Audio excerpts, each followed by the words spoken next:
Hello darlings, ఇంతకుముందే జిగిరి cinema చూసి వచ్చిన. ఈ సినిమా చూసిన తర్వాత నా రియాక్షన్ అయితే, జిగిరి సినిమా గురించి మాట్లాడే ముందు మన ఛానల్ని ఎవరైతే సబ్స్క్రైబ్ చేసుకోలేదో సబ్స్క్రైబ్ చేసుకోండి. అండ్ మీకు వీలైనంత షేర్ చేయండి, స్టోరీలు పెట్టండి, స్టేటస్ పెట్టండి, కొంచెం సపోర్ట్ చేయండి. ఈ సినిమా ట్రైలర్ చూసి పిచ్చ కామెడీతో ఉంటుంది అని సినిమాకి పోయినా. దాంట్లో సందీప్ రెడ్డి వంగ గారు ఈ సినిమాని ప్రమోట్ చేసిరు. ట్రైలర్ చూస్తేనే మనకు అర్థమైంది సినిమా స్టోరీ ఏందని. వీళ్ళు 4 దోస్తులు ఉంటారు భయ్య.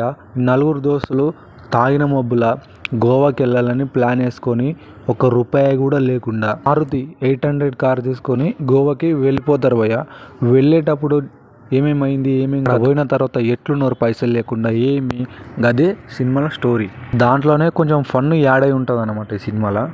ఈ సినిమా చూసిన ప్రతి ఒక్కరికి వాళ్ళ ఫ్రెండ్స్ వాళ్ళకే గుర్తుకొస్తారు అన్నమాట. ఒక క్యారెక్టర్ చూస్తుంటే ఈ క్యారెక్టర్ నా దోస్తు అని ఇట్లుంది ఈ క్యారెక్టర్ అని మనకి గుర్తుకొస్తుంది. చాలా మంచిగా అనిపిస్తుంది అట్లా ఫీల్ అవుతాం అన్నమాట. ఈ నగరానికి ఏమైంది, సినిమా మొత్తం దీంట్లో కాపీ చేసినట్టు అనిపిస్తుంది సినిమా చూస్తుంటే.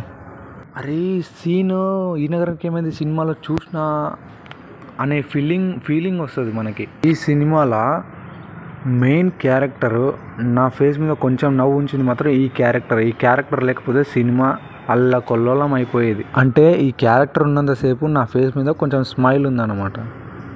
ఈ క్యారెక్టర్ లేకపోతే నేను అప్పుడే సగంలోనే వచ్చేస్తుండే బయటికి. ఈ సినిమా గురించి ఇంకా ఎక్కువ మాట్లాడడానికి ఇంకేం లేదు. సినిమా చూడొచ్చు అంటే చూడొచ్చు, నార్మల్గా కామెడీ కనెక్ట్ అవుతుంది.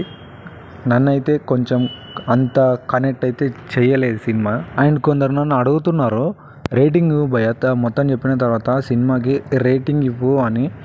ఛానల్ మానిటైజ్ అయ్యేదాకా రేటింగ్ ఇవ్వరాదు అనుకున్నా భయ్య. మళ్ళీ ఒకసారి అందరికీ విజ్ఞప్తి, నా ఛానల్ ఎవరైతే సబ్స్క్రైబ్ చేసుకోలేదో సబ్స్క్రైబ్ చేసుకోండి, షేర్ చేయండి, కామెంట్ చేయండి.